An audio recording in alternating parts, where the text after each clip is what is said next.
Now, India is attempting to track down people who attended a gathering of Muslim religious leaders after 24 of them tested positive.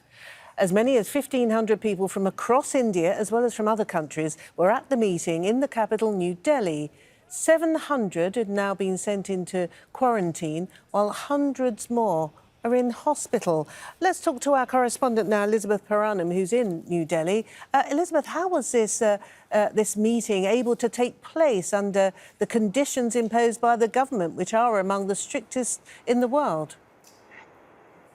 So, Martine, it was allowed to take place because it actually began on March 13th, before the lockdown and even before the curfew was in place. So it was a 2-day congregation of Islamic preachers, as you say, from India and around the world.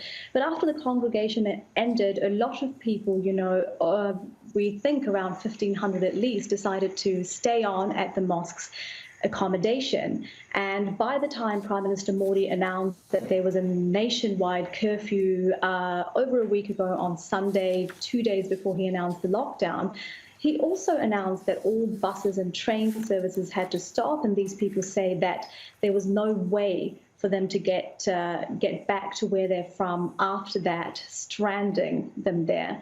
And we've since had, as well as those numbers that you mentioned of 300 taken to hospitals, 700 put in quarantine, 6 Indonesians who attended the gathering have since died, Martine, in the southern state of Telangana, which they traveled to after the gathering. And we've also had one cleric in Srinagar, in Indian-administered Kashmir, pass away. That was last week, and people related to him have tested positive for coronavirus. So there is a lot of concern around this mosque, which is very much being seen as a hotspot. Authorities in Delhi are now converting the 60,000-seat sports stadium into a quarantine facility, really expecting the number of cases to go up.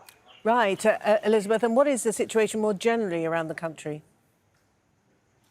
So, Martine, there are over 1,100 cases around the country now and something like 32 deaths.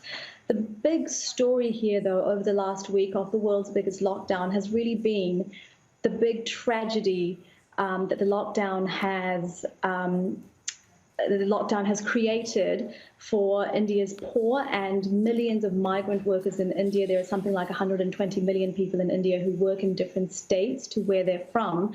And we've seen hundreds of thousands of them walking hundreds of kilometers to return to where they're from after losing their jobs, no longer being able to pay rent. And as I said earlier, all bus and train services have been cancelled. And in the last few days, we've heard local media, human rights groups saying something like at least 22 people have died making these journeys because of starvation, because of dehydration, or being hit by trucks while walking on highways. So that's the situation. We've had the government clamp down even harder on people crossing state borders, and some state governments have had to set up quarantine facilities where people are traveling to make sure that they stay, because there's a real concern that all of these people moving from the cities to rural areas could be carrying the virus with them.